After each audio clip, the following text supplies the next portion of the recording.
Good evening, everyone, and welcome to the next installment of the LMA series in partnership with England Football Learning. We're going to be going through a webinar this evening with an interactive discussion on the panel.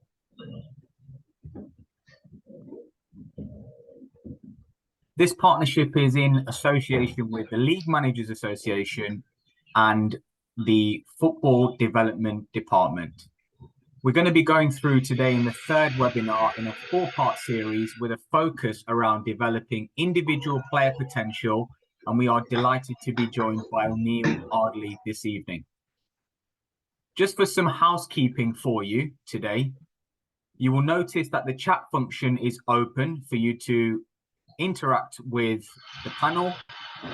There will be no opportunity to unmute yourself, so if there is, please could you make sure that you are muted throughout. There will be an opportunity post the four webinars to access recordings from the previous webinars and this webinar this evening. It'd be great if we could start out now, if you can access the chart function and outline which club you are from and who you coach within the NLS, whether that's in the first team, under 19s, or another age group. So it'd be great if you could now utilize the chat function and start to implement that where you currently are working.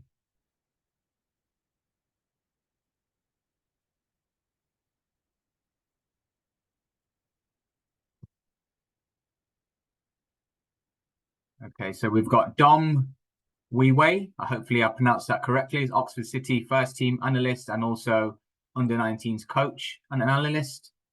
Good evening to John Hearn. Got Harvey Lewis in here, who's Alscott Heats under 18s. Rohan, who's currently working as a goalkeeper coach for the first team in Step 6. Chris Knott from Leamington as a first team coach, amongst a host of others. So as I previously mentioned, during the night, there'll be an opportunity for you to pose some questions in here, and we'll be looking through them, and there'll be an opportunity at the end for an interactive Q&A with Neal. Some of the questions we will put towards him at the end of this.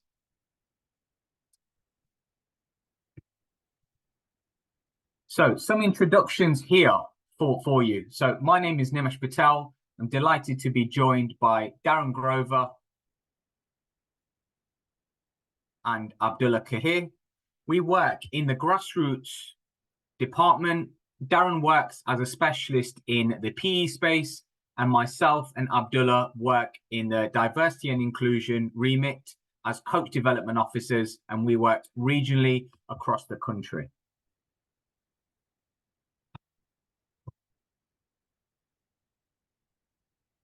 This webinar, as you can see, forms the third of 4 different webinars. The first 2 have been previously completed, where we looked at understanding the self, and that was with LMA guest Rob Edwards.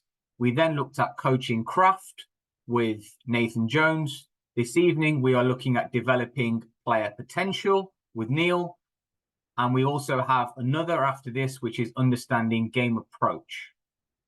We've also just recently completed a national conference, which was at St. George's Park, and that was the first in-person event for coaches working from steps 1 to 6 in the National League system, where we had a Q&A with different panelists, as well as interactive sessions, including practical, a fantastic day all round for coaches who attended.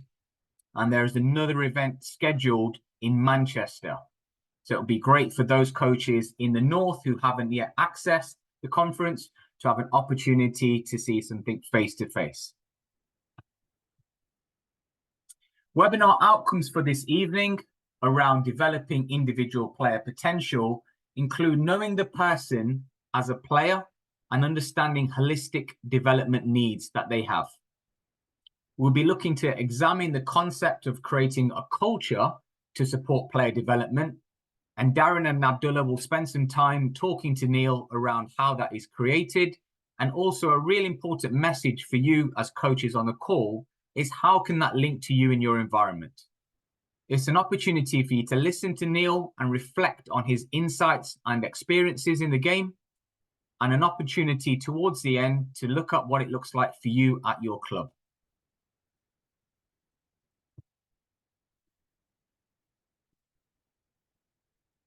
So, secondly, an opportunity to just utilize the chat box. Capture some of your thoughts in here. What does developing individual player potential mean to you? So, an opportunity for you to just have a look at chat box.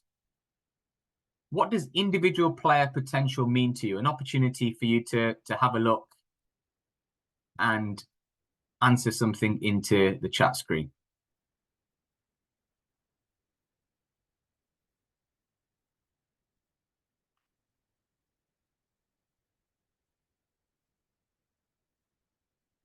So I'm just waiting for some to come through.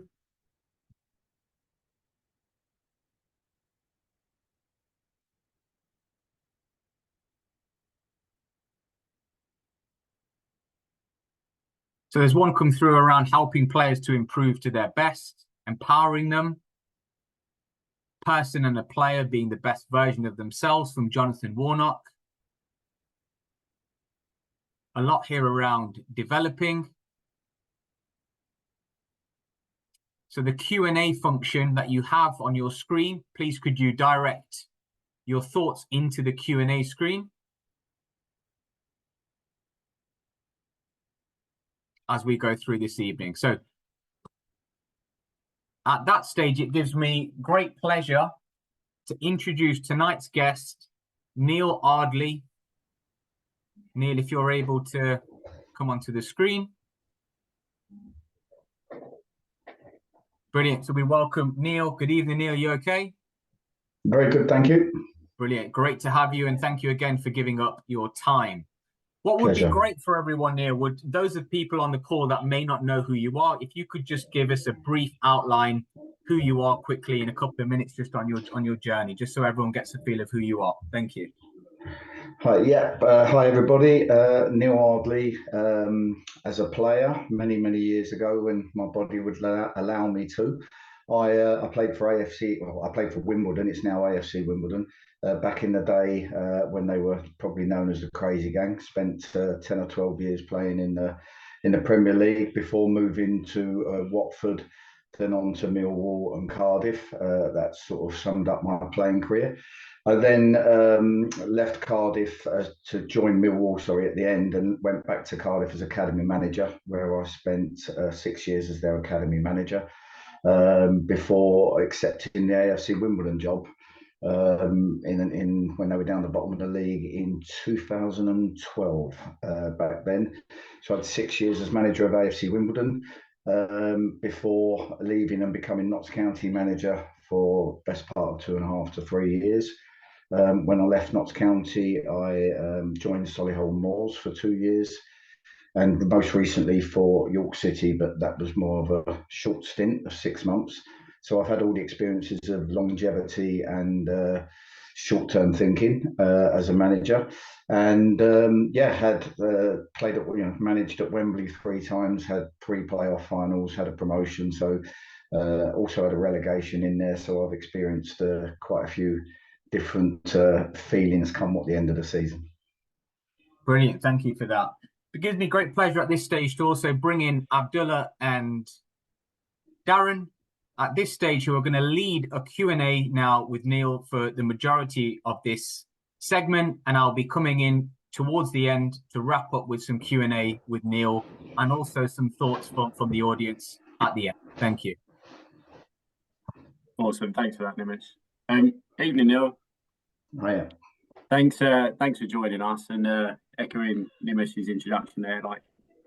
Really appreciate it. And we're going to dig into Abs and I. We're going to ask you a few questions about developing player culture, developing players, lots of information about that. But before we get into that, I just want to dig into. I'm a South East London boy, so AFC Wimbledon and Wimbledon are pretty local to where I was. Just before we go into it, how did that shape you, and did it shape you? And is it something that you've taken into your management career? I think the old Wimbledon was a really tough school. really tough school. You're talking about the John Fashionu's, Vinnie Jones, Robbie Ells, people like that. So it's quite a unique setup, and a lot of the group, which is very rare nowadays, are still quite friendly, still meet up quite regularly. So we did have, one thing we had was an incredible team spirit. And I remember as an apprentice breaking through into the first team to go and train with them. And, there was no putting your arm around you back then. It was, if anything, they needed to know they trusted you. So, even in your first few training sessions, they would kick you, they would goad you, they would do all sorts of things to see whether you're up to it. Because when you went on the pitch with them on a Saturday, they needed to know they trust you. Now, as we know, 25, 30 years later, society's changed and the way things are done have changed. So I don't think I would take too much from that experience, other than, it's made me a very good person and a strong person. And obviously, I believe it's helped me in the knowledge on how to create a good team spirit within the group, because I've been part of some good team spirits. No, that's awesome. And I know that Abs is going to come on to ask a little bit more about your culture and how you like to develop stuff. But just linking to the overriding topic of today, I just wanted to ask you the question that, like, the title of today is about developing players, but what does that mean to you? It's quite a broad topic. But how do you interpret your role as a coach, as a manager, as a lead? How do you interpret the term developing players, and what does it mean to you? I think the most important thing for me when developing players is its relationships. If you're going to develop somebody, you're not just developing them as a football player. You're developing them as a person, because there's so many emotions that go with football. It's not just tactical and technical.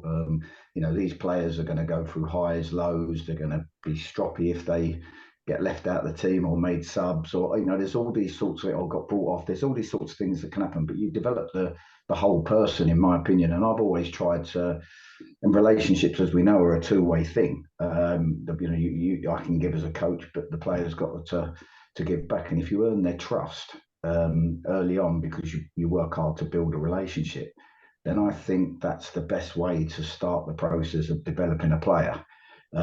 Because if the player's a talented boy anyway, the next stage is to try and get his qualities into the playing style and the position you want him to play, to let him flourish, which we'll maybe come on to later. But that's how I see it. I think it starts with massively building that relationship. And a lot of players who I've worked with, not all of them, but a lot of them who gave back, who trusted me and helped me build the relationship. It's one of the nicest things for me now. They still call me regularly and ask me for my advice. I've had one ring me just the other weekend and ask, he's got 2 clubs in for him, and ask what I thought and can I help him decide and stuff like that, which is so nice to have that with a player that you've worked with. Yeah, that it makes so much sense what you're saying. It's the people first. It's their players, they're footballers. They're there for a job. Like, they're there because they're expected to do something. But you have to make sure you connect with them on different levels. Abs, did you want to jump in now about sort of the next couple of bits? Yeah, I think we have something similar in common. I was at AFC Wimbledon with the women, with the ladies, and your time that you gave to us, or just some of the values that you gave and the culture, really sort of came through, and we all tried to have that one club mentality. And knowing, obviously, your love for AFC Wimbledon and Wimbledon as it was. I just wanted to sort of just to tap into culture. Give us your journey working with a plethora of players. You mentioned a few, just in terms of learning styles, and I'm sure the coaches on here will come across players that react differently to learning styles, and how you might bring that culture into your coaching methods and your management. Yeah, I think it was really interesting. When I was at Cardiff's Academy, we did loads of questionnaires that had been sort of put in front of us about how people learn. Obviously, you've got audio, visual, kinesthetic, you've got all the different ways of learning. And I never really knew much about it before then. And we did these questionnaires, and I did it on myself as well. And I actually came out across the 4 different ways, I was quite sort of level, which is probably sums me up a little bit. I can listen and take in information and watch something and take it in. But it was staggering that there was players who I thought just didn't listen or didn't take things on, that literally scored 0 on audio and high on kinesthetic. And you know, the amount of times I would talk to a player and think he's not listening to a word I say. So learning from that and how powerful that is and how everyone is so different, I've tried to, as I've gone forward in my coaching career, make sure I tick all the boxes. So loads of work in, you know, with units, so that if it's a centre back, he's getting just amongst the back 4. He might be getting just, there's only 4 of them, so he hasn't got that crowd of people. You know, video, tactics board, you know, video of the opposition, everything, every way you can, so that everybody's bases are covered in the way that they learn. And I think that's the first most important thing. If I'm going to send a team on the pitch, you need to have given them a real insight into what they're going to expect from the opposition, how we do things, and when they cross that line, they should be as armed as they possibly can be, all of them. Really interesting, actually, because we did something similar with the women's, and the results are quite staggering. They're a bit of an eye opener, and you think you weren't listening, but turns out, you know, very different styles as well. So I really appreciate that. Just in terms of players, in terms of like when you're considering a player and you're thinking about, are they the right person for the environment? What do you consider? Obviously, the technical skills, but what other elements do you consider, sort of such as work ethic or adaptability to your environment, but to your playing style as a coach as well?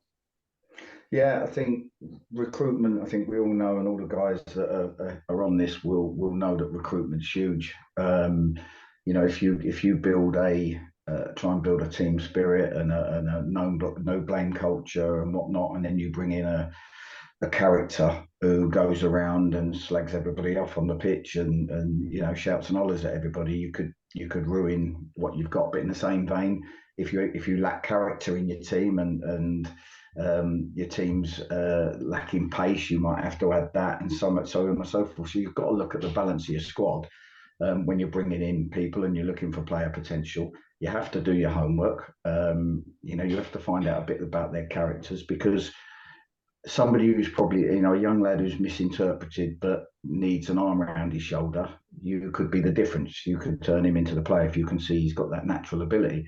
But if the feedback you're getting is that, you know, the old leopards don't change spots, and this player doesn't want to run, doesn't want to try, turns up late all the time, then at the same vein, you're probably not going to want to bring him into your group. So you have to do as much homework as you can on all aspects. And just one more from me. I'm going to pester you, but we're all good. We've got some time. You talk about, you know, knowing the player and understanding, you know, the old leopard doesn't change his spots. Is that with like an MDT team, or are you doing that single-handedly? So obviously coaches on the call may not necessarily have those options or have that ability to go out and scout a team working for them. So how does that look in your environment across your teams? Yeah, I've done it all different ways. I mean, at AFC Wimbledon, I had no head of recruitment. So not one person doing any scouting.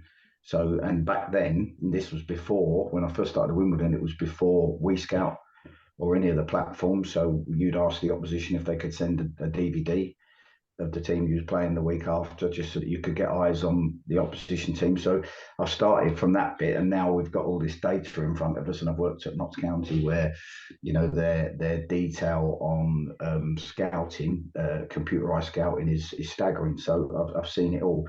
I would say to the coaches, don't ever be afraid to pick up the phone and call your peers, because whenever we're not sure about a player or we want to find out more about the player, you've got enough network and contacts to call somebody who's worked with him before and find out a little bit about the player. And I've had loads of people do it, because one thing you'll always get from coaches is honesty. You know, when people's jobs are on the line and people are trying to do a really good job and build a team, the last thing you're going to do is tell them lies about a player who isn't going to enhance their team. Oh, amazing. Unless you're AFC Wimbledon's neighbours, but we won't mention that. No, I really appreciate that, and really good insight. Hopefully some of the coaches picked up on some of that and they might be giving you a call and asking for some advice as well. So fantastic. Yeah, a pleasure. I just want to jump in there. You mentioned something like, and I'll go and tell the bits in a minute. You mentioned about young players and obviously the older heads and the ones who come in and holler and the ones who come in and like soak stuff up. Just like a lot of the coaches inside the room today, they're going to be dealing with lots of non-league where you might rely on someone coming from a youth academy, but then also you might rely on maybe an ex-pro who's coming to the twilight years and they're starting to. Like in terms of that culture, it's a really difficult job to manage. Like, is there any sort of, what's your thoughts and opinions around that blend of team and just making sure that we get the right team on the field? Well, I've always had a saying that your team spirit and how your team performs at times, the senior pros, you're only as good as your senior pros.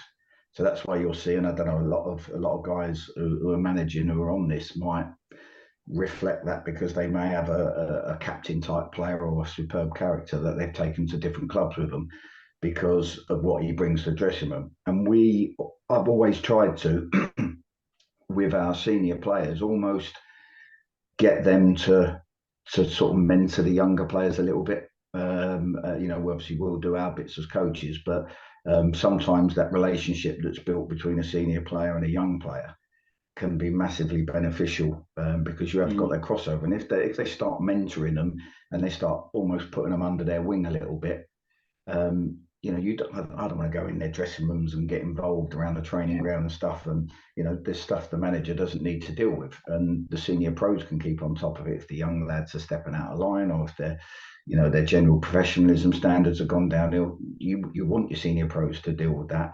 And have a word in their ear rather than the management. I think that's massive.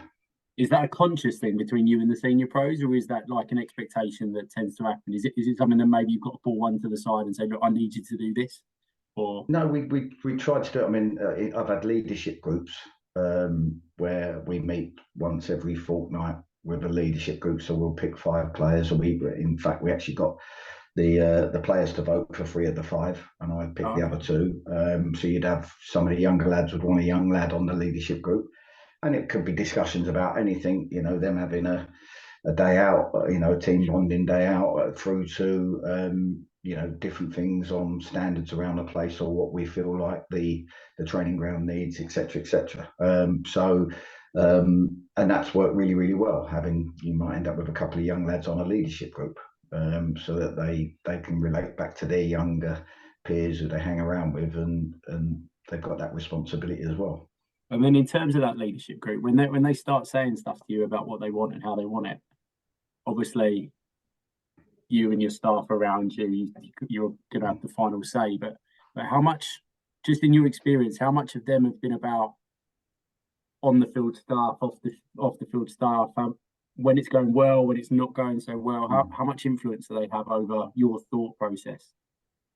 I think most of the stuff I do with a leadership group is more about keeping, what's the word I'm looking for, keeping the environment and the culture around the training ground right. Sometimes we might discuss traveling, whether we travel on the day or we've traveled overnight, or would the lads prefer to have the following day off because we're getting back late, or would they prefer to come in and train and then have the day off after that? Just things where the science, the sports scientist might say to me, it's 6 of one, half a dozen of the other, and then you go, okay, let's see what the players, and it makes them sometimes feel like they're part of the process. So there'll be stuff where you give them, but obviously managers got to make decisions, and some of them, even on the leadership group, might not be put in the starting lineup on a Saturday, and they might not be happy. So, but that's part of the job to keep. We're in a really tough job as managers because we might have a squad of 20 players, and we know that 9 aren't going to be happy with us every weekend. Yeah, cool. And that man management is a massive part of it, and I think the senior players, are probably easier to talk to in that respect than the younger lads nowadays. The younger boys get their backs up a little bit more, but I always try and talk to the players regularly, you know, and let them know before they hear the team being named on why they're not going to start on Saturday and stuff like that. Because I just think it diffuses situations rather than them going home and sulking for 24 hours and not being in the right frame of mind the next day. I think that's really important. Just before I go on to the next bit, like, because I've got some really good questions, or really want to find out about player motivations and player empowerment and stuff. I just wanted to say to the people inside the room, Nimesh mentioned it earlier, but we've got the Q&A function. If there's anything that we kind of talk about which may strike a nerve or anything, just stick some stuff in the Q&A, because at the end of it, it's going to be an opportunity for us to ask Neal some of your questions. So feel free to jump that into the Q&A function as opposed to the chat one. You won't be able to see the answers, but that's all from our side, and we'll deal with that.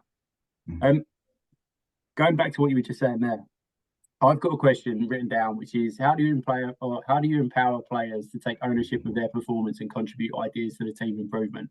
So you were just saying there about leadership groups.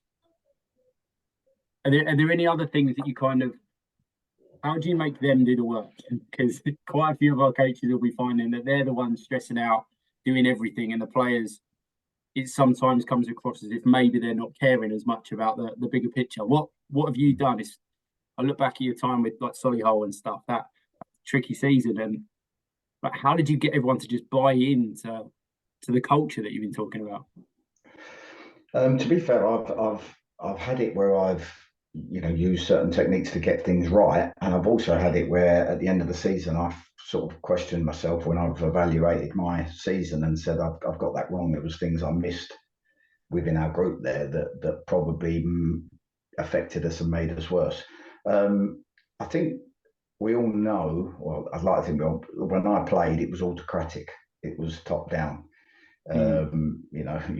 You was told what to do and you had to do it. I think now it's got to be bottom up. They've got to be part of the process. So even, we might do some shape work on a Thursday, and we might be playing against a shape, let's say it's a 3-4-3 and there's some grey areas in there, you're playing against it and who does what. And I'll set things up in 2 or 3 different ways during training and then pull the lads in and go, okay, talk to me, what do you think? Because there might be times where I'm not 100% sure this is the system and the shape to play on Saturday, and I need training to make some answers, but I also need the players to give me their feedback on where they felt most comfortable. Because when they go across that line, if they say, yeah, we felt comfortable, we're the ones who said it, we're the ones that wanted to play this way because this was the one that had the least grey areas in it for us and we felt comfortable, then they own that. And I've done that before a few times. Also at half time, sometimes I've come in and first thing I've said to the lads is, okay, what do you think?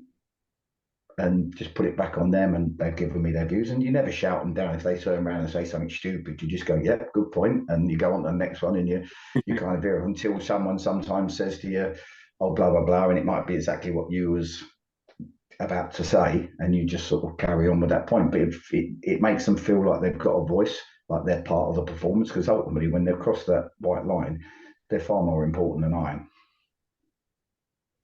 I'm going to jump in quickly. I've been quiet for too long. Just on that as well, I think, again, going back to your time at AFC Wimbledon and knowing how they built the culture with the academy boys and tried to instill that in the first team. In terms of the no blame culture, so, you sort of touched on it. The minute they cross over the white line, in a changing room, so you'll put your hands up. Has that followed you everywhere you've gone? Is that something that you believe in terms of that culture, and how does that then reflect to managing senior players to some of the inexperienced younger players as well? I think the no blame thing comes from, if you think about it, which is what I did logically, the best way for your team to perform to their best is if we've got structure, we've got shape, we've got all these things that we do, patterns of play, but if they play with freedom and no fear. I think back to my playing time, and you used to be scared sometimes to do things because it was such a tough school, and you had to be mentally strong, and sometimes you haven't always got them players. So if they play with freedom and they know that if they make an honest mistake and it costs us a goal, it's forgotten, and not one player's going to talk about it. Everyone's just going to go up the pitch and say, come on, let's get on with it. Then they're not going to be scared to try anything. And I actually have said to them, I'll have more of a dig at you if we're trying to play and I can see you're kicking it away because you're not brave enough to try and do what our system, what our shape or our culture is. So I think that is where, for me, you talk about how we're going to unlock player potential. Somebody who plays with total freedom, within a structure, within a team shape, and he runs his socks off for the team, but he plays with freedom. He's gonna, surely that's the best way to get potential out of a player anyway, let alone a team. Absolutely, and I think that safe environment for them to trust themselves, and that's the trust is coming from you essentially as well. Yeah, no, well, it has to, and that the hardest thing is when you're under pressure as a manager and things aren't going well. Is, I've worked with sports psychologists on this. Is making sure that your body language doesn't sort of affect the team, because if you're feeling it and you're frustrated with the way your team's playing, that's only going to be put onto them very quickly. Yeah, no, absolutely, and I think if you maintain that consistency, definitely something that I can assure you it's not easy, and I'm sure a few of the guys who are on here will know it's not easy, because pressure does a lot to you when you're desperate for result. Pressure, it makes things very, very hard. Yeah, and a lot of the coaches on here will obviously only be training twice a week potentially, and dealing with that as well as dealing with some of the part-time players that have got external factors as well. So no, I really appreciate that insight. Thank you. Just jumping back, Neil. I keep making notes and stuff to say, and then I'll keep trying to jump in on it. You mentioned there a little bit about sort of got an individual that's kind of trying to play and you're getting the best out of them. This might be probably most appropriate to talk about your time at Cardiff with the YDP and the PDP stuff, but where, in your opinion, what's the balance between trying to get the best out of that one player that know's got something a little bit behind the curtain they're not showing in comparison to the team ethos and the development for that? So where's the balance between the perfect one and the bigger picture? I at Cardiff, when I was academy manager, you try and do, that unless somebody massively improves, genuinely, as you're getting sort of to the 16, 17, 18 age group, who the ones are that you've got really high hopes for. So you've got two jobs. You try and develop everybody in the team, and you try and put a team together that gives the top players a chance to flourish. But you've also got to make sure that you're, rightly so, that you're trying to improve every player on the pitch. So that's why so many people say it's not so much about results at that level. It's about making sure you go forward. I had a player, Joe Rawls, who I signed from Farnborough at the age of 16, had hardly had any coaching. And, in the first 12 games of the academy, must have cost the team 12, 15 goals.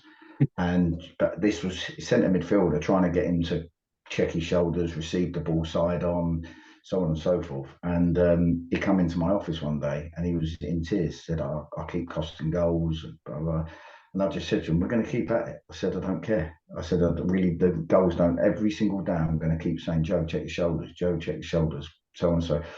So by the time he finished his second year, it took him 6 months. By the time he finished his second year of his apprenticeship, he got in the first team, played under Malcolm McKay at Cardiff. And I just said to him before the game, just remember, check your shoulders. You'll know where the space is. Check your shoulders. Everything else will come natural to you. And I watched him, and he's honestly, his head was like on a stick, going side to side, and he had an absolutely brilliant game. And he actually really, really nice. Only the other week sent me a message. So I just wanted to touch base to thank you once again for everything you've done for my career. I don't know how many games he's now played for Cardiff, but that's something special. But that's come from, one player struggling in a team that I had to focus on because I knew how talented he was. That's lovely. And I know we're stitching it up a little bit. For reference, we sent Neil a load of questions beforehand, and we're going a little bit off base because some of the stuff that you're saying there is exactly spot on for the sort of stuff that we wanted to get out.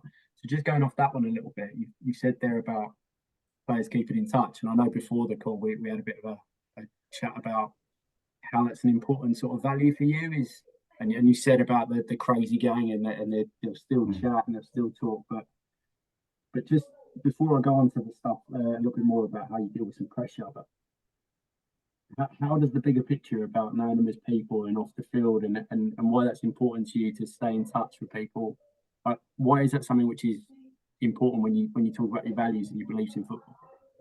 Because I just think it's more than just a result on a Saturday. We all want to win games on a Saturday, and we all love football. I've loved it since I was a kid, and if I'm honest, and there might be some guys on here that we all love football and we love the idea of it, and we probably love coaching on the training field. But football can beat you up.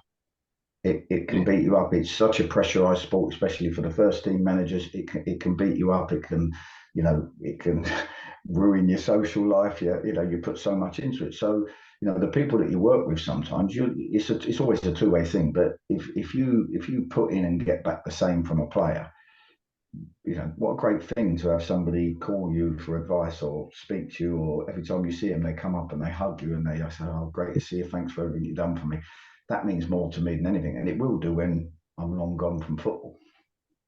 Yeah, no, I love that. And then it does kind of lead me back into what, and I will let you take back over in a minute, Abs. I know I'm hogging that. How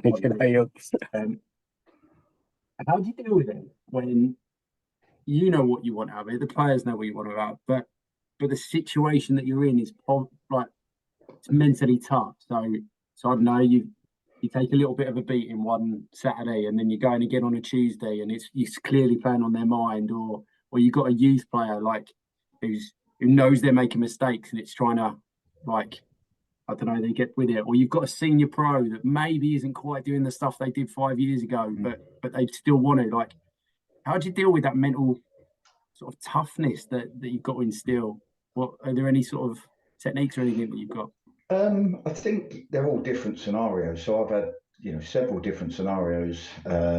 Recently with York City, if I'm saying with the team, we played Hartlepool, which was a little bit of a derby, and got beat. We were 3-0 down after 20 minutes and put in our worst performance of the season. And the whole atmosphere in the ground at the place at the end of the game was toxic because it was so bad. We had another home game on a Tuesday. Some people have them in on Sundays, but I didn't. I give them Sunday off. So clear your head, because last thing we need to do is be emotional.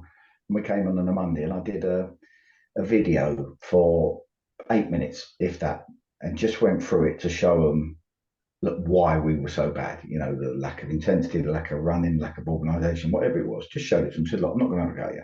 These are the reasons why. So just as a group of lads, let's just, go into train today, and let's just make sure tomorrow night when we turn up for the next home game that none of these things are in our performance. You've all seen it now. You all agree. No shouting, no, just nice and clear. And the lads were watching the video and shaking their heads to say, "Oh my God, how bad are we?"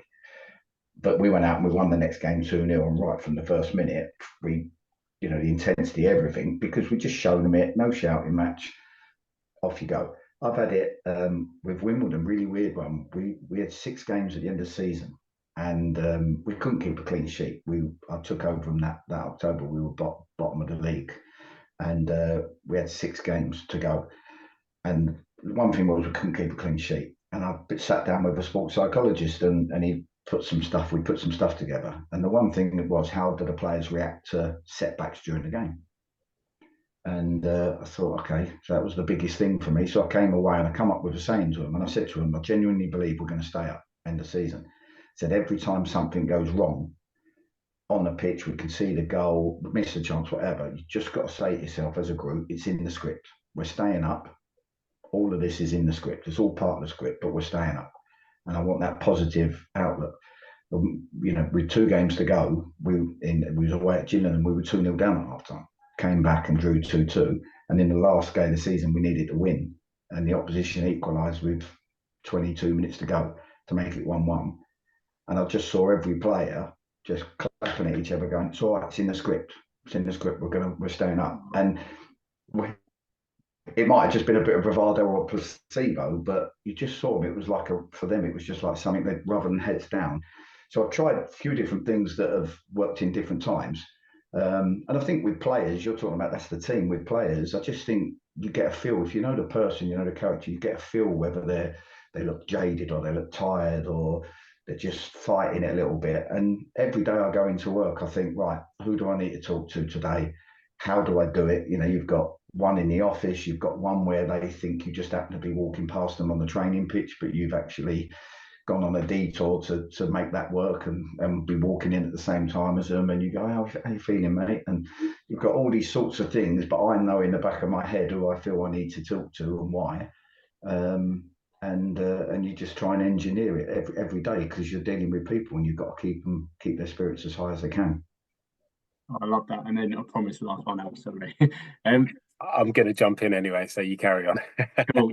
So just there, we were talking about like a lot of the managers who are either they've come into roles in the club that they want to be in, or some of the coaches inside the room they want to be first team bosses at some point. And we were chatting earlier about you got your break at AFC Wimbledon because it wasn't going well for them, and then it's that step in, make a change, build your reputation. But what does that first 20, 30 days look like? Because a lot of these coaches, they're going to be walking into situations that aren't the best. You don't tend to walk into a job top of the league. You tend to walk into a job where you've got to make a difference. So what does that first 20 days, if you're lucky enough to get them, what does it look like for you? And what sort of things do you get going to get that fire in the belly? Yeah, it's really difficult. Solihull was the only team that I took over, got offered a job in the summer, and did the recruitment that summer and had a whole pre-season to play the way. And I was like, this is how we're playing. And we played it all season, got to a playoff final, and was 6 minutes away from getting promotion. So so that was, I look back at that, and that was the most ideal, perfect scenario. A really good club, well run, with some good players that I needed to add to. But I had all the pre-season. But Wimbledon, more recently at York, it was very difficult because I've got my own playing philosophy. And I tried to install it at York, but at the same time, normally something's gone wrong. They haven't done a good pre-season, they haven't done good recruitment. A lot of clubs who have taken over, they haven't been fit enough at that point for whatever reason. And all of a sudden you're going Saturday, Tuesday. You haven't got much time on the training pitch. With York, I tried to instill the way I wanted to play, but the team was very unathletic and struggled to play possession football. And was very open and couldn't recover whenever we turned the ball over, which was more often than it should have been. So very quickly, you've got a team low on confidence, haven't won a game in 8 at the start of the season, and you're having to go, right, I've got to make us harder to beat it. Because if I don't, in my time in York, we were 11th in the league. But obviously, for whatever reason, that ended. But most of that was down to that I didn't play any of the football I wanted to play. I just literally tried to get some results on the board to instill confidence in the players, because I think if you can get some results the best way you think you can, that's the best way then to start introducing a little bit more freedom with the ball. I love that answer. Like it makes sense. It's get them going to then keep it going. Like it's just that difficult bit to get them going. Go on then, Abs. You can have it. Finally my time now. It's gonna be an anticlimax now. So just across that, you've spoken about, it's in the script. You said at AFC Wimbledon you're not going to get relegated. You're a young player that you supported, and we're talking about check your shoulder. But then your recent time where it gets tough, how have you adapted? You talk about you didn't play your playing style and your philosophy. How did that work in terms of how did you feel in terms of it intrinsically? And then what did that do to you as a coach in terms of your almost outlook of potential, interacting with players, engaging with players? If I didn't answer that time at York, both, yeah. So you spoke about the process, and it's in the script at AFC Wimbledon. Then your time that you picked the team up in 11th and weren't winning games, and then you spoke about not being not playing your philosophy and your style. What did that do to you as a coach? Because coaches on here, again, as I said, I'm not going to have that opportunity potentially. Yeah, I think the hardest problem I had with York was I took over York City in September. They had 34 players and hadn't won a game and weren't very fit. And out of them 34 players, I would say there was about 10 good characters. So that was probably the biggest challenge I've had, as far as even when I was at AFC Wimbledon, there was a decent group. They might have been limited in their abilities, but they would have a go for you. Whereas at York, it was totally different. They were bottom of the league, hadn't won a game. And that was hard because, you know, we can talk about football and strategy and developing young players and all this kind of stuff, but that was literally fighting fires from day one. And actually, all of the stuff I've been talking about the player relationships became 10 times harder because I had 34 to be happy with, to try and keep happy. And you know, after the first game I must have had 10 knocking on my door asking why they weren't in the squad for the first game. And I said, look, I've got to try and get results while I'm working out who's going to fit into the way we want to do things. But, you know, sometimes, well, a lot of the time, and I think most of the managers here will know that, nothing's perfect in football.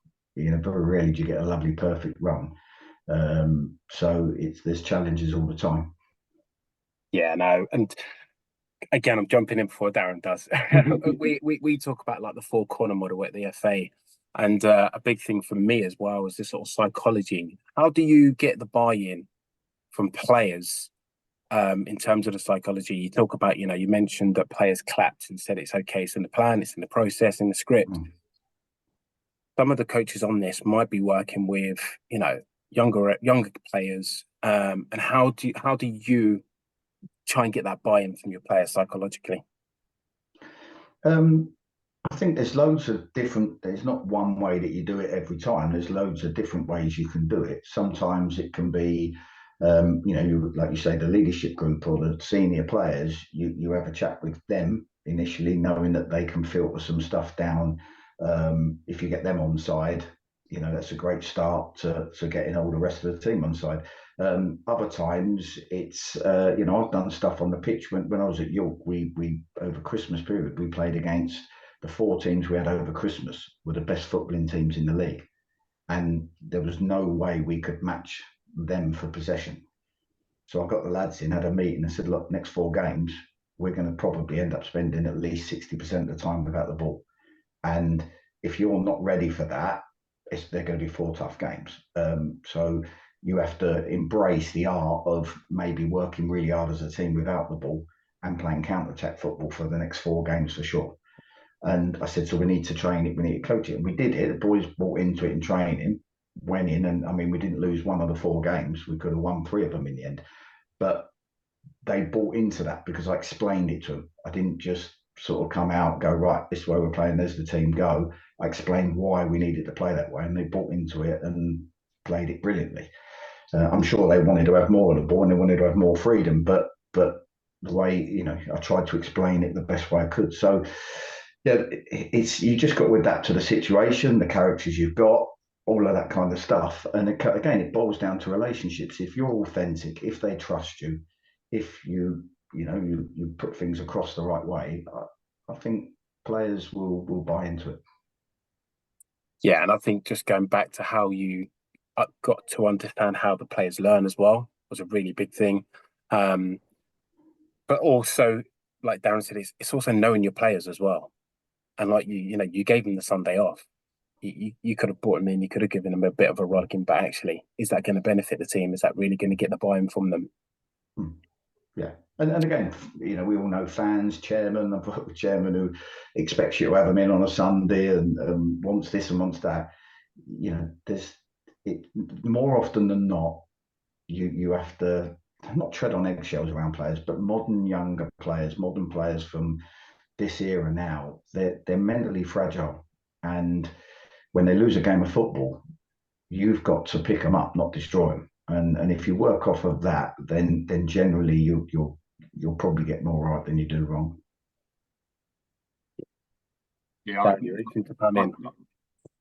Yeah, I'm coming in now anyway. It's I really like that. It's about the idea of lots of different bits going on and just making sure that you're weighing it up. It's a slight changing of angle with this now, because we've mentioned it a couple of times. We keep saying the word recruitment, and I know that your situation with your different clubs and over the time has not always been the perfect opportunity. But if you were to go into a job tomorrow and you've got till season's done now, so you know what's coming, you've got a nice long run at it.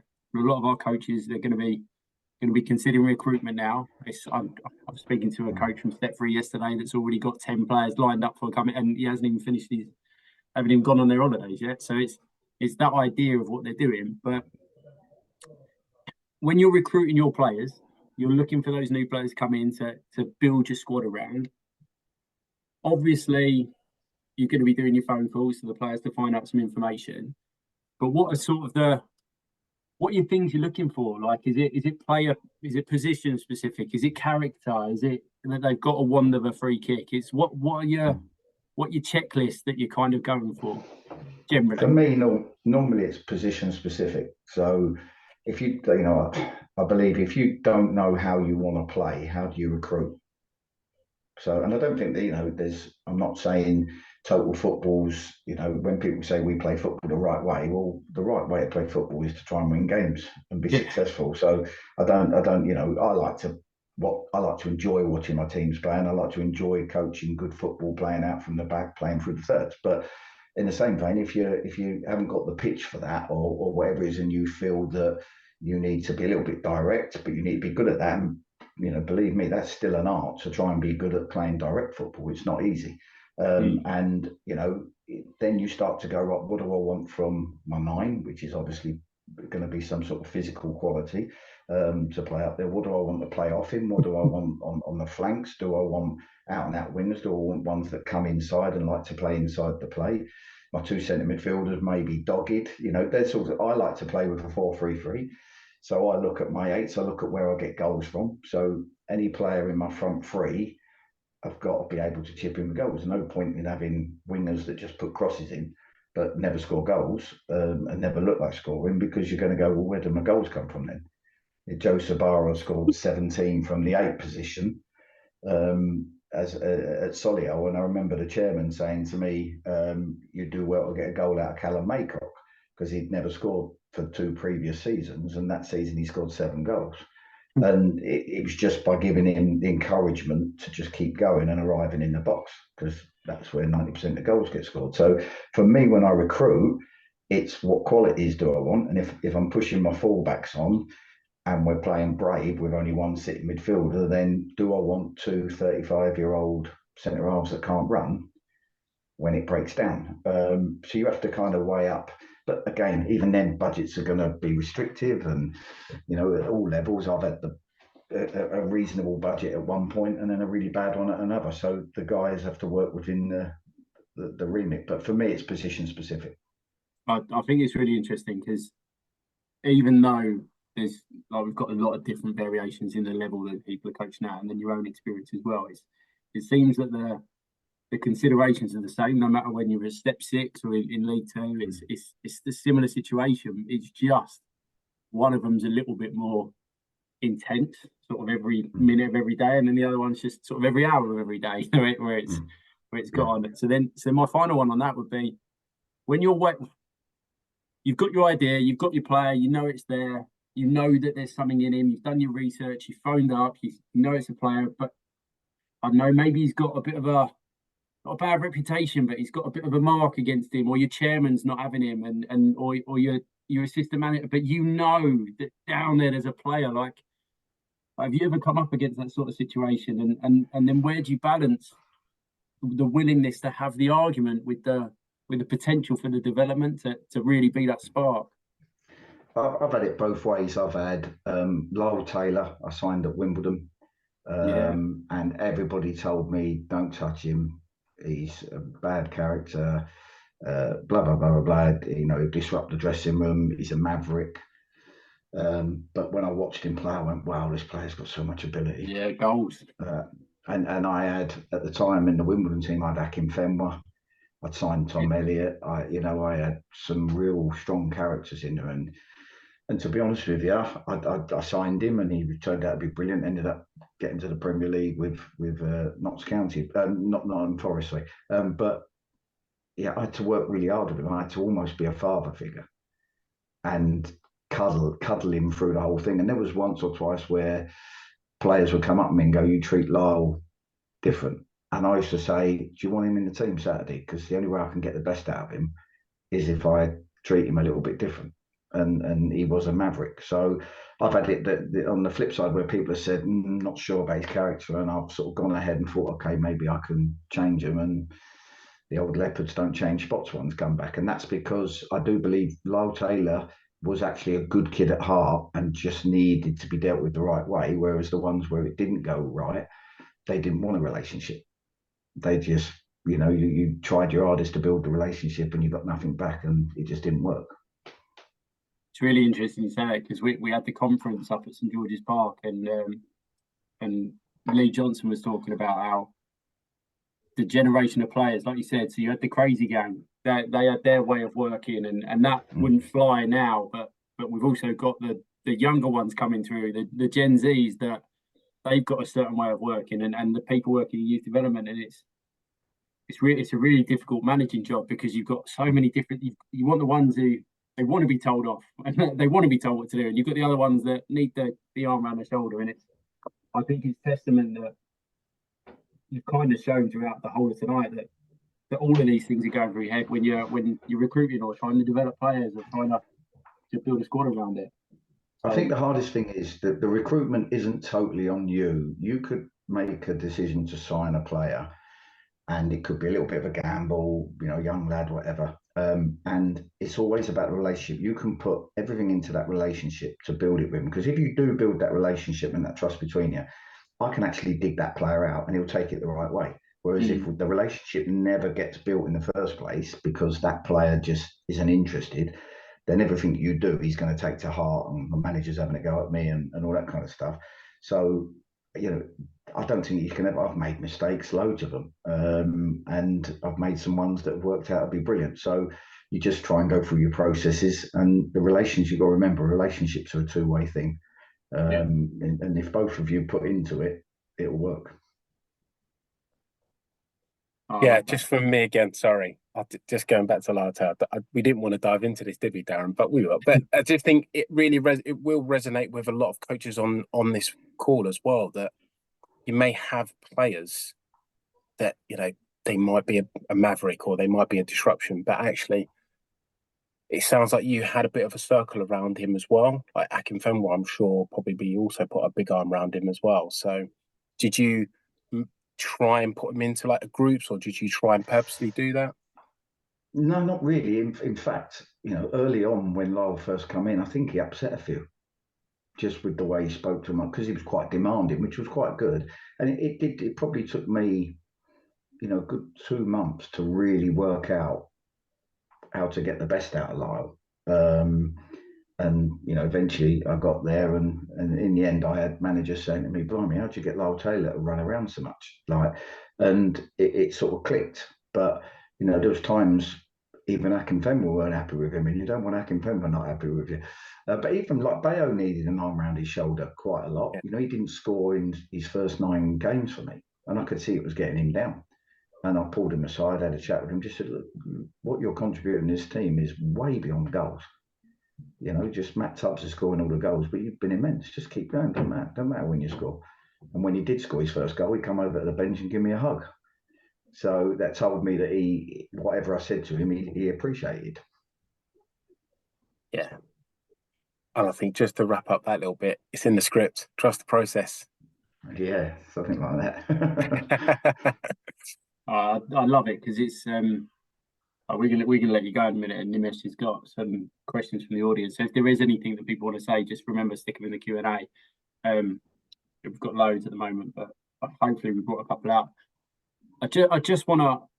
You've kept talking about the mentality of the team and making sure that the culture's right and everything's happening with it. But the bit that I really like is the whole concept of getting the players to encourage each other, getting them to buy into the bigger picture, and making sure that sort of stuff. And then my final question is, we're going to be dealing with a lot of different coaches from lots of different levels. You have lots of different types of players, and when you do get those successes, like your Lyle Taylors, they're immense for you, and then they go off to other places, and you can see them kind of at times doing really well, and at times they still have flickers of their old mentality. It's when you're a coach that's no longer there to coach, it's not your team anymore. It shouldn't necessarily be your problem. Like, how does that make you feel? Because a lot of our coaches, they can have players who don't want to get into the game, like into the pro game, and brilliant, or or they go off to a different team and they absolutely fly. Like I guess what I'm asking is, how do you deal with that when they're no longer yours? They're, what is it, the empty nest syndrome? Like when they go off to other people, like how do you deal with that stuff? Well, you've got a relationship with them, and it at one point, I mean, nearly everyone that I speak to that I used to manage calls me gaffer still. So they'll ring me up and say, "Hi, gaffer," and I say, "I'm not your gaffer anymore." But they don't, you know. And I used to do it with Dave Jones and with, you know, different people that I played for. I used Lenny Lawrence, you know. I used to say do the same. But I think it's no, you just got that relationship with them, and when you're not at that club anymore, I mean, I've had some ring me up and say, I'm struggling a bit. What do you think? Blah, blah, blah, and ask some advice, which is great. You know, these guys and a lot of the guys that may be on here, you know, like you say, it's very, very challenging. You've got, in the modern game, you've got sports science is taking over, saying you've got to hit certain numbers, you can't train too hard, you can only train hard on these days, you know. So they're sort of limiting your time. Some of these guys might only get Tuesday, Thursday nights, and they've got to build a team spirit, create, you know, get around their players, talk to them. These people have got jobs other than the football, and you know, you're trying to create a team spirit, a style of play. You know, keep on top of the players with the physical side of the data. How do you make it fun? You know, how do you know? Sometimes it's hard. You come in, you go, "I need to lighten this up again today." Which players do you need to talk to? Who's had a bad day at work? And I don't think there's any right and wrong. I just think you use your emotional intelligence to just work out what you feel the group needs. And the biggest thing in football is if you get your recruitment as right as you can with the budget you've got, you give yourself a great chance. If you get that part wrong, it's always a challenge, and it's always very difficult and very up and down. No, that's awesome. I think Nimesh coming onto the screen is asking to shut up and move to the sides for some Q&A. But honestly, from our point of view, Neal, it's like, thank you for your time on this. It's hopefully we've got some really good information for the people in and around us. But yeah, so handing over to Nim. But from our point of view, mate, like really appreciate your time. Pleasure. Thank you. Brilliant. Thank you, Darren, Abdullah. Really insightful Q&A there with Neal. Neal, I've tried my best to try and look at what's happening in the Q&A function, and we're going to try and go through a couple of questions, and I've tried to a couple of the words together. I think the first thing for me that stood out from yourself, I just put one word down, and this was my own reflection as you were talking to both Darren and Abdullah, was emotional intelligence. And you mentioned it just as you finished there. And we had a question here which came in from Ryan and Jonathan, and they were talking about the intelligence and also mental strength. And I just wanted to ask you around how do we sort of develop some of those skills within our players? And as you as a coach, what's the importance of observation? So how, when you maybe see a player in training and something's not quite right, or is it the body language?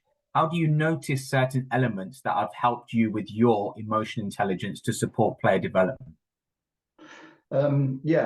It's difficult to sort of quantify exactly how you do it. It's just, you know, every day is different. It's just a feel. I think from my point of view, I've experienced it if I've got really good staff around me, because I think, you know, a lot of people will realise the manager gets, or the coach gets, a certain amount of time with the group, but there'll be people like the physio and the sports science team, if you've got them, that will spend a lot more time with the group, or the captain of the team who's in the dressing room, if you haven't got many coaches, will spend a lot more time with the group. And that's where then sometimes then good people can inform you or give you the heads up what's going on, to give you a chance, because you can't know everything what's going on in everyone. Like we said, they're people, not players. What's going on in their lives, you know. The physio has always been so important to me, where he'll deal with stuff he needs to deal with, but there's other things he might say, look, just keep an eye on this, he's having problems at home or whatever, so that you can go and be gentle with that guy and show him love and support. Because, you know, if you just carry on, you know, the way he was, it might not get out of him. So I think it's a difficult one to quantify, the emotional intelligence. The mental resilience is tough to put into players. If you can get them to play with no anxiety, you give them a great chance at first, which that comes from hopefully winning games. That's probably the best way to play with no anxiety, is get your confidence up. But certainly you can help that by the no blame culture side of things. But I think all the guys who have worked at first team level, the biggest thing a manager's got to do, or a coach, is deal with pressure on himself, whether it's from the board, whether it's from fans, whether it's, just because of results. Because in order to do all of these things and emotionally read the room and help players and do all of this, if you're bogged down with the pressure of the situation you're in, you're never going to notice any of it. Brilliant, thank you. And again, as you were talking, another word that came out there was throughout the Q&A was just your level of honesty that you had with players. So, being honest with them. I think you mentioned around whether players were going to start games or be on the bench, and having those conversations earlier in advance probably links into some of that emotional intelligence. I just wanted to ask then around that honesty piece, if we wanted to try and develop characters within our teams, and the coaches on the call want to develop honesty within players, are there any indicators that you have that you look for with players that you're looking at in terms of developing their character? And for people who are as coaches and managers, what should they be looking for to try and support honesty? I think, again, if you create, it comes back to that word relationships. I think I always say, I think modern day people, and certainly modern day players, if you're not authentic, if you're fobbing them off, or you're telling little white lies, or there's not that authenticity from what you're saying, you don't actually mean it, I think you get seen through. So I think the first thing is, whatever you're saying, you've got to mean it, you've got to be authentic. But I do believe that if you build that relationship with players, if you have that honesty with them, if you talk to them, even just not on the training field, pre-training, post-training, you have chats, you just sometimes not even talk about the game or talk about football. I think you build a bit of trust, and I think that honesty comes from all of that. It's relationships. I think if people like you, and again, sometimes people say they have to respect you, not like you. But I think if they genuinely like and trust you as well, it's a great start to being able to do good things. Brilliant. And just one more question from me that I've tried to conclude from the chat before I'll go through a couple that are actually from people is, do you have any sort of top tips for coaches or managers listening to create player potential, embed that type of potential within their teams, and how to develop some of that player potential? I think the first thing that comes away from the individual player is making sure that the style of play and the freedom you've given a talented player fits. So, Joe Sabara's one for me at Solihull that I had. He's 5'5", and his 2 seasons prior to when I got there weren't really, been released by Burton, not really too much, and he didn't get much game time the season before. And as soon as I come in, within 2 days of training, I went, he's the most intelligent player at the club by a mile. And he would fit into the way I play. So I gave him the role and the freedom to go and be the player that I knew he could be, and just kept encouraging him to do it. And that season he scored 17 goals and 10 assists.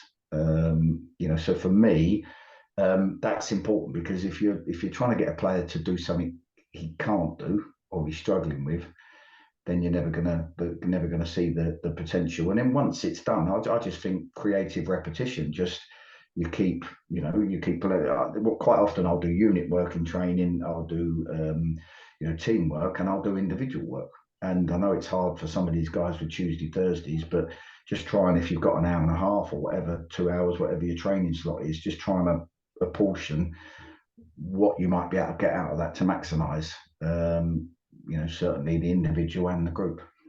Yeah, brilliant. Thank you. I think that will resonate a lot with a lot of the coaches on the call. So there's just a couple that we'll go through here now from the chat. So the David Hennessy stated, when you talk about footballers now versus back in the day, in terms of maybe quite an authoritative managing method as opposed to an arm on the shoulder mentality, how does the Crazy Gang alumni Neal feel in comparison to the Neal of the modern day manager? Is there still a place for that and a Crazy Gang mentality in the modern game?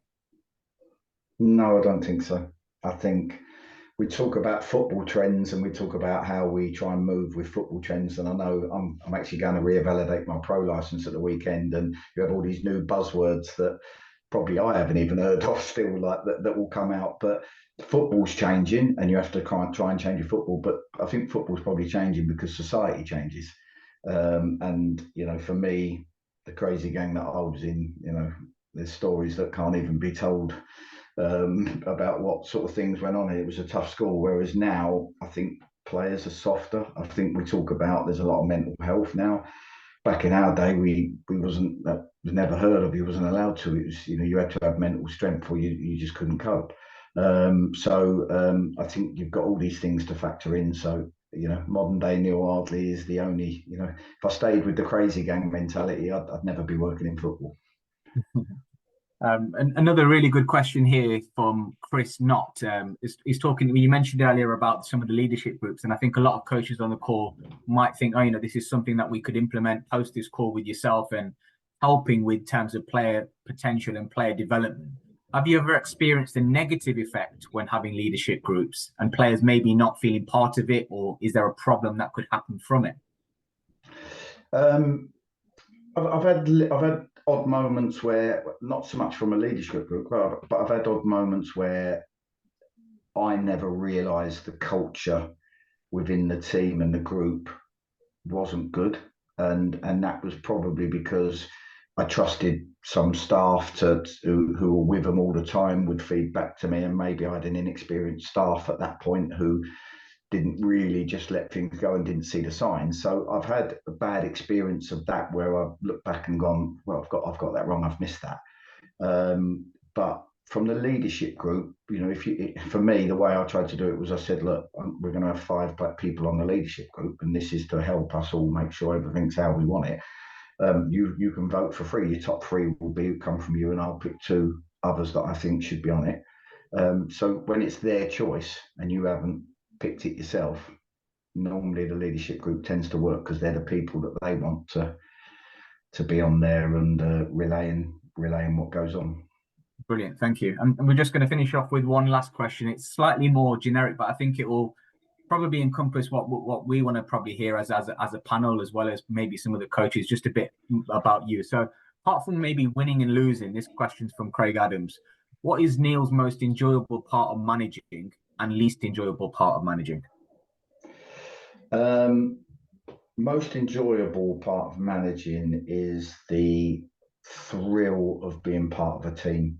And when I say being part of a team, I always try and create an atmosphere. And I did it when I was Cardiff Academy, where we love coming to work, and my staff used to get in at 8 o'clock for an 8:30 staff meeting, and we'd be talking absolute nonsense for 40 minutes before the meeting started, having a coffee, and we love coming into work.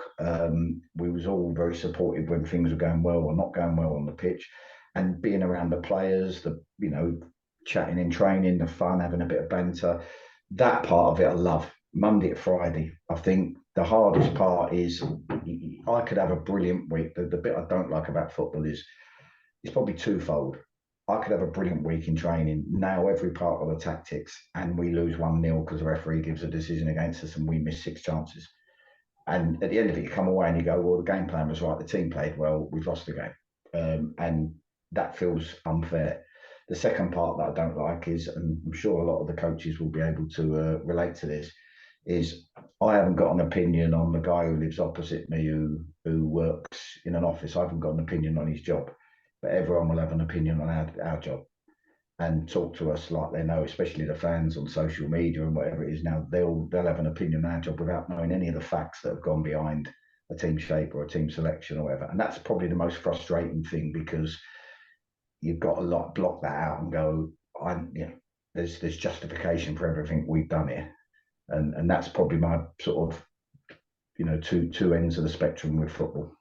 Yeah, brilliant. Thank you. I just want to take this moment just to say, on behalf of myself, Darren and Abdullah, just again, massive thank you for your time. I think we've managed to go through talking about developing player potential and what it looks like for coaches. And there's been so much here that what the guys have done on the panel to help coaches who are on the call who are maybe working at different levels of the game can take back into their environment. So massive thank you for that. Real great insight into your development, your life through football. So yeah, massive thank you from us on our behalf.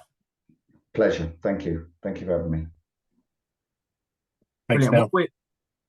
Brilliant. What we're now going to go through is just some further slides for the coaches.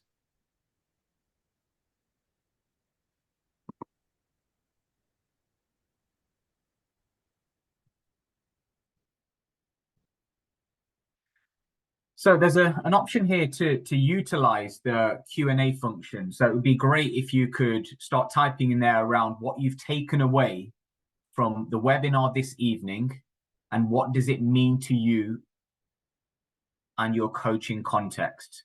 So an opportunity for you to have a look at the Q&A. If you're able to capture your thoughts here, and I'll try and go through a couple of them. And hopefully, you know, with the questions that were posed by Darren and Abdullah today with Neal, there was an opportunity for you to share some of the insight you had, and they put towards him some fantastic questions. Just on that, Neal, I just wanted to, I wrote down a few bits, and I think Abs might have done the same, of some bits that I took from that. And the biggest one that just kept coming back to me, I've written it down about 8 times, is Neal spoke about authenticity. And if you're not authentic, you get seen through. And it's one thing saying that, but I don't know if you read in between the lines. Neal said a few times, I got that wrong. Like, that's what it was. And I think the reason why I enjoyed that chat so much, which you probably tell from the amount of questions I asked, is it was just authentic. And it's the fact of, you are what you are in this game, and it's your biggest superpower, is being able to just be who you are. And that's what people buy into. It's having philosophies, it's having ideas, it's having things, but at the end of the day, you're the one at the front of it. So that's the biggest bit that held out for me, like, through all of that. Yeah, you've jumped in ahead of me again and taken it. No.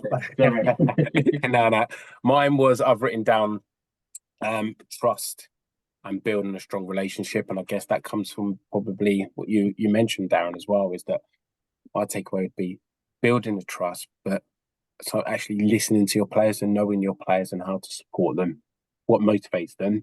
You know, the biggest thing for me was, you know, giving them a day off on a Sunday after they've just been beat. You know, you can bring them in and probably give them a bit of a rollicking, but are you going to get, you know, the motivation from them? Are you going to get a result from them and a reaction? So, yeah, trust and building that strong relationship was a big thing for me.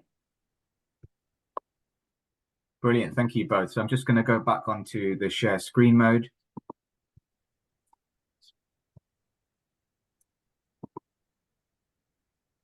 So here is just a slide to sort of summarize in terms of the webinars that we've had. Obviously, an opportunity to book on to webinar 4, which is going to be around understanding game approach. That's going to be on Monday, the 24th of June from 7 till 8:30.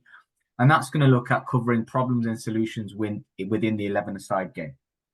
There's also an opportunity here. So if you have logged onto this call, and I'm sure you've got loads from what Neal has spoke about this evening with Abs and Darren, there's also some other platforms here where you can continue your thirst for education. So there's a Coachcast, which gives you different aspects of both grassroots coaches, people involved in the game at all different levels.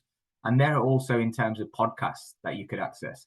There's the England Football Learning page, which gives you access along with the YouTube program, where you can access different sessions, different guides, lots of hot topics, and an opportunity for you all post this call to stay involved in the game. From myself, Abdullah, and Darren, we just want to now say a massive thank you for you all for taking your time this evening to give up your time and listening to Neal. So insightful into his journey and some of the clubs he's been at.